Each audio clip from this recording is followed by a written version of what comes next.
بسم اللہ الرحمن الرحیم الحمد للہ رب العالمین والصلاة والسلام علی اشرف المرسلین نبینا و سیدنا محمد وعلی آلہ و اصحابہ اجمعین۔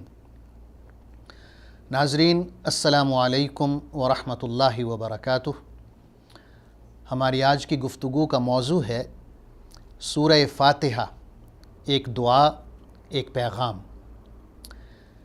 سورہ فاتحہ وہ واحد مکمل صورت ہے جو سب سے پہلے مکہ مکرمہ میں نازل ہوئی۔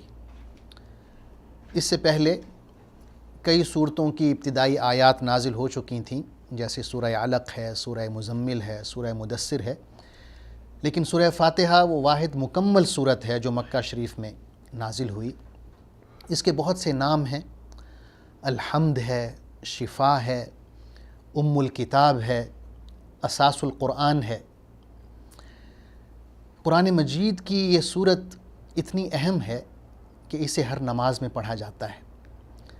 ہم اس کی تلاوت اور ترجمہ کریں گے تاکہ ناظرین کے لیے اس کا تلفظ بیان ہو جائے، ترجمہ بیان ہو جائے، اور پھر اس کی مختصر سی تشریح اور تفسیر کریں گے۔ اعوذ باللہ من الشیطان الرجیم، بسم اللہ الرحمن الرحیم، الحمد للہ رب العالمین، الرحمن الرحیم، مالک یوم الدین، ایاک نعبد و ایاک نستعین، اہدنا الصراط المستقیم، صراط الذین انعمت علیہم غیر المغضوب علیہم ولا الضالین، آمین۔ ترجمہ: اللہ کے نام سے جو رحمان و رحیم ہے۔ تعریف اللہ ہی کے لیے ہے جو تمام کائنات کا رب ہے، رحمان اور رحیم ہے، روز جزا کا مالک ہے۔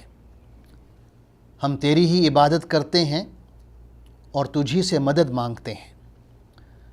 ہمیں سیدھا راستہ دکھا، ان لوگوں کا راستہ جن پر تو نے انعام کیا، جو معتوب نہیں ہوئے، جو بھٹکے ہوئے نہیں تھے۔ صحیح مسلم شریف میں حضرت ابو ہریرہ رضی اللہ عنہ روایت کرتے ہیں کہ حضور اکرم صلی اللہ علیہ وسلم نے فرمایا کہ اللہ تعالیٰ نے یوں فرمایا، قسمت الصلاۃ بینی و بین عبدی نصفین، کہ میں نے نماز کو اپنے اور اپنے بندے کے درمیان دو حصوں میں آدھا آدھا کر دیا ہے۔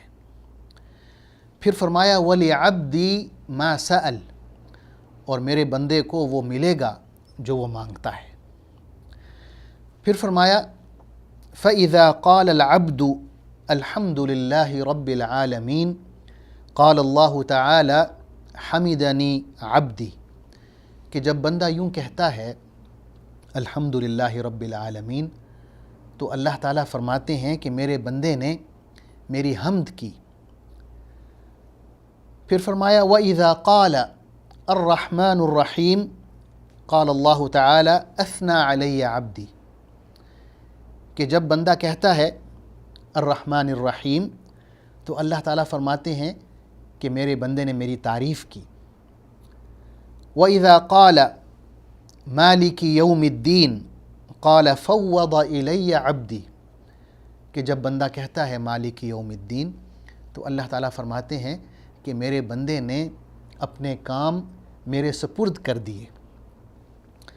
فَإِذَا قَالَ إِيَّاكَ نَعْبُدُ وَإِيَّاكَ نَسْتَعِينُ قَالَ هَذَا بَيْنِي وَبَيْنَ عَبْدِي وَلِعَبْدِي مَا سَأَلَ، کہ جب بندہ یوں کہتا ہے إِيَّاكَ نَعْبُدُ وَإِيَّاكَ نَسْتَعِينُ، کہ اے اللہ ہم صرف تیری عبادت کرتے ہیں اور صرف تجھی سے مدد مانگتے ہیں، تو اللہ تعالیٰ کہتا ہے کہ یہ عہد میرے اور میرے بندے کے درمیان ہے، اور میرا بندہ جو کچھ مانگ رہا ہے وہ اسے ملے گا۔ آخر میں فرمایا فَإِذَا قَالَ اهْدِنَا الصِّرَاطَ الْمُسْتَقِيمَ صِرَاطَ الَّذِينَ أَنْعَمْتَ عَلَيْهِمْ غَيْرِ الْمَغْضُوبِ عَلَيْهِمْ وَلَا الضَّالِّينَ کہ اللہ ہمیں سیدھی راہ دکھا، ان لوگوں کی راہ جن پر تو نے انعام کیا، ان لوگوں کی راہ نہ ہو جن پر تیرا غضب نازل ہوا، یا وہ لوگ جو بھٹکے ہوئے تھے ان کی راہ بھی نہ ہو۔ تو اللہ تعالیٰ فرماتے ہیں هَذَا لِعَبْدِي وَلِعَبْدِي مَا سَأَلَ کہ یہ میرے بندے کے لیے ہے اور میرا بندہ جو کچھ مانگ رہا ہے اسے وہ ضرور ملے گا۔ سورہ فاتحہ کی اگر ہم مختصر تفسیر کریں تو اس میں ہم یہ کہہ سکتے ہیں کہ یہ سورت الحمدللہ سے شروع ہوتی ہے۔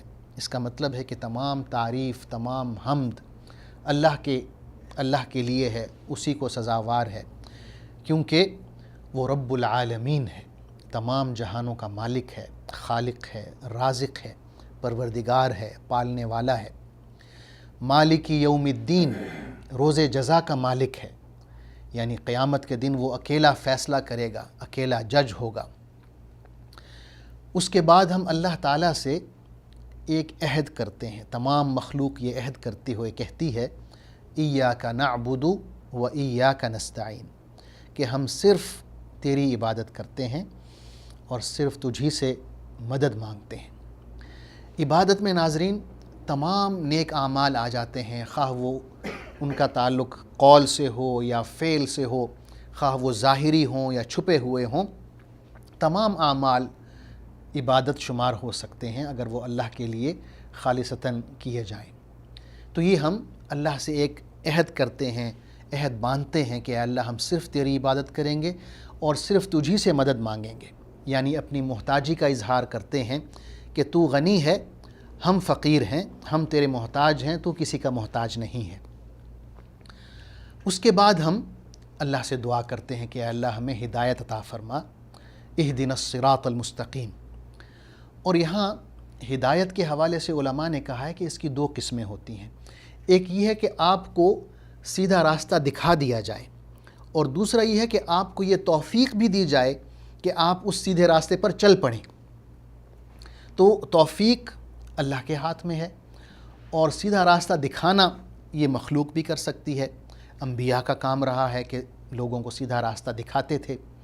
اللہ تعالیٰ نے حضور اکرم صلی اللہ علیہ وسلم کے بارے میں فرمایا ہے وَإِنَّكَ لَتَهْدِي إِلَى صِرَاطٍ مُسْتَقِيمٍ کہ اے نبی صلی اللہ علیہ وسلم آپ یقیناً صراط مستقیم کی طرف رہنمائی کرتے ہیں۔ یہاں پر سیدھا راستہ دکھانا مقصود ہے، لیکن جب سیدھے راستے پر چلانے کی بات آتی ہے، ہدایت توفیق جس کو ہم کہتے ہیں، تو وہ اللہ تعالیٰ نے اپنے ہاتھ میں رکھی ہوئی ہے۔ سورہ قصص میں ہم پڑھتے ہیں اللہ تعالیٰ کا فرمان اِنَّكَ لَا تَهْدِي مَنْ أَحْبَبْتَ وَلَكِنَّ اللَّهَ يَهْدِي مَنْ يَشَاءُ کہ اے نبی صلی اللہ علیہ وسلم آپ جس کو چاہیں ہدایت نہیں دے سکتے، بلکہ اللہ جس کو چاہتا ہے ہدایت دیتا ہے۔ یعنی یہاں سے مراد ہدایت توفیق ہے، یعنی سیدھے راستے پر انسان کو چلا دینا۔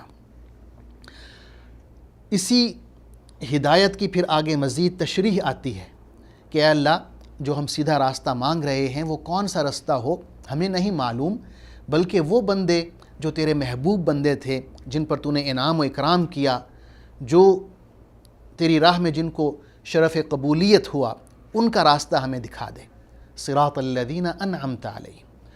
اور غلط راستے سے بچنے کے لیے بھی ہمیں صحیح نہیں معلوم کہ غلط راستہ کیا ہے، تو وہ لوگ جن پر تیرا غضب نازل ہوا ان کے راستے سے ہمیں محفوظ فرما، وہ لوگ جو راستے سے بھٹک گئے، کنفیوژن کا شکار رہے، ان کے نصیب میں صرف تلاش ہی تلاش تھی، منزل نہیں تھی، بھٹکے ہوئے تھے، ضالین تھے، ان کا راستہ بھی نہ ہو، بلکہ ایسی راہ ہو جو تیرے محبوب بندوں کی راہ تھی۔ آخر میں ہم اس دعا کے لیے آمین کہتے ہیں۔ آمین کا لفظ سورہ فاتحہ کا حصہ نہیں ہے، لیکن یہ ہے کہ حضور اکرم صلی اللہ علیہ وسلم کی سنت ہے۔ آپ صلی اللہ علیہ وسلم نے فرمایا ہے کہ جب امام سورہ فاتحہ پڑھتا ہے اور وَلَا الضَّالِّينَ کہتا ہے تو آپ سب آمین کہا کرو، کیونکہ جب آپ آمین کہتے ہیں تو فرشتے بھی آمین کہتے ہیں، اور اگر کبھی ایسا ہو کہ فرشتوں کی آمین اور آپ کی آمین ایک ہی وقت میں ادا ہو تو اللہ تعالیٰ بخشش کا سامان فرماتے ہیں اور ہماری مغفرت ہوتی ہے۔ اللہ تعالیٰ سے دعا ہے کہ ہمیں سورہ فاتحہ صحیح تلفظ کے ساتھ ادا کرنے کی توفیق عطا فرمائے، اور جب ہم نماز میں اس سورت کی تلاوت کر رہے ہوں تو اس کے جو خوبصورت معانی ہیں وہ بھی ہمارے ذہن میں ہوں اور ہمارے دلوں میں اترتے جائیں۔ آمین۔ والسلام علیکم ورحمۃ اللہ وبرکاتہ۔ اللہم صلی علی سیدنا محمد وعلی آلہ وصحبہ وسلم۔ اللہم صلی علی سیدنا محمد وعلی آلہ وصحبہ وسلم۔